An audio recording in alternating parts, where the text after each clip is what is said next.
আমরা তো জানি না গতকালকে পুলিশ থানার ব্রিজ থেকে ডাকিয়ে নিচ্ছে নিয়ে প্রথমে আর ফোন ব্যাংকে ফেলাইছে অনেক মারছে মারার পর ওর বাপ মাই গেছে ওর বাপ মারে বলছে কি যে রিয়াস রে নিয়ে এক জায়গায় গেছে আপনারা বসেন ওরা নিয়ে আসবে হ্যাঁ তারপরে ওর বাপ মা বসার পর আসে না 2 ঘন্টা বসে রয়েছে পরে আসে না তারপরে ওর মা বাপে ওর বাবার গইলে হাসপাতাল আইছে আইয়ে দেখে মানে একদম মুমূর্ষ অবস্থা একদম মানে শেষ পজিশনে তারপরে ওর বাবা বলছে কি যে মার সন্তান এরকম কেউ মারে ওর বাবার কয় খানকির পোলা শুয়োরের বাচ্চা তুই ইন্দে যা আর বাবার গালাগালি করছে আর বাবা বাড়ি চলে গেছে বাড়ি যাওয়ার পর রাত 2টায় পুলিশ গেছে রাত 2টা না 2টার পুলিশ গেছে বাড়ি যাই বলতেছে কি যে আপনারা লন আপনার ছেলে এরকম অসুস্থ জ্ঞান ফেরে না আপনারা গেলে জ্ঞান ফিরবে আর বাবা বলছে না আমরা যাবো না আমার সুস্থ ছেলে আপনারা লয়ে গেছেন আমরা সুস্থ করে আমার বাড়িতে দিকে যাবেন আমার ছেলে আমি দেখতে যাবো না আপনারা নিয়েছেন আপনারা দিকে যাবেন বললাম যত খরচা মরচা আর যত ট্রিটমেন্ট সব আমরা চালাবো বলছেন আর বাবা বলছে না আমরা যাবো না আমার ঘরে তো একটা প্রাণী যাবে না আজকে আর বাবা আমরা সেবাংলায় গেছে সেবাংলায় দাঁড়িয়ে অনেক ই করছে মানে শ্বাস নেওয়ার চেষ্টা করছে পারে না তারপর বাবা সেবাংলা তাই কান্দে পড়ছে কইছে আমার বাবাই আর নাই আমার বাবাকে শেষ করে ফেলাইছে পরে আমার এলাকার সবাই বলছে যে এত মানুষ থাকতে পুলিশরা ওরা প্রায় সময় মারতো নিয়ে নাকি খালি মারতো মানে কোনো কিছু হইলেই অর্ধ আর কিন্তু গতকালকে আর কোনো দোষ ছিল না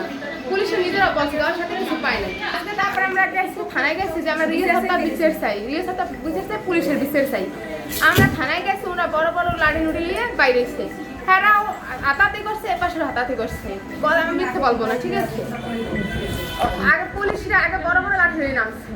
বড় হ্যাগুলো অস্ত্র ছিল তারপরে রড লইয়ে নামছে একটা পুলিশের রড লইয়ে নামছে মাথা ফাটাই ফেলাইছে হ্যাঁ পর ওই যে মনাইকা গেছে হ্যাঁ বউরে কাজে রত্ন না যাওয়ার পর ইচ্ছা মতো মনে করেন আমাকে দাওয়া লিখে দিয়েছে পুলিশে বিচার চাইতে গেছি যাওয়ার পরে মনে করেন পুলিশে পুরো আমাকে ফিরে শুরু করছে মানে কেউ ধুয়ে দেয় না অনেক মহিলারা ফিরে খেয়েছে এই যে আমার এই যে ফিরে গিয়ে থই নাই মাথা তো ফাটা গিয়ে দিছে চুল টাইম নিয়ে থই নাই সোজা কথা গায়ে পর্যন্ত আসবে স্যার ইচ্ছা মতো বসেছে। আচ্ছা ওই যে গত রাতে একটা মাদক সেবী প্লাস বিভিন্ন সময় এলাকায় চুরি করে ওই চোরে আমাদের একটা নিয়মিত মামলার সন্দিগ্ধ হিসেবে নিয়ে আসে পরে সে যেহেতু মাদক সেবী তারা একটা মডাস অপারেন্ডি আছে ওরা আসলেই সবসময় দেখা যায় যে ইয়ের মধ্যে মাথা বাইরে এরকম সেরকম মাথা ইয়ের মধ্যে আমাদের যে আজতখানা লোহারি এখানে বাড়িয়ে দিছে বাড়ি দিয়ে নিজে অজ্ঞান হয়ে গেছে অজ্ঞান হয়ে যাওয়ার পরে আমরা তাদের আমাদের স্থানীয় লোকাল হাসপাতালে নিয়ে আসছি এখানে ট্রিটমেন্টের পরে আজকে গত রাতে 1টার দিকে বরিশাল রেফার করছে বরিশালও চিকিৎসাধীন আছে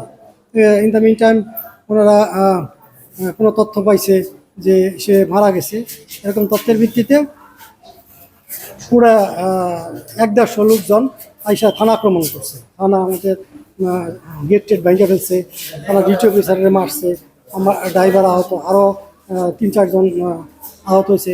অনেক মিডিয়া কর্মী ছিল তারাও দেখছে বিষয়টা আমরা তো সাধারণত আইনের কাজ করি আইনের বাইরে কোনো কাজ নাই যে লোক ঘটনা তার সারা শরীরে কোনো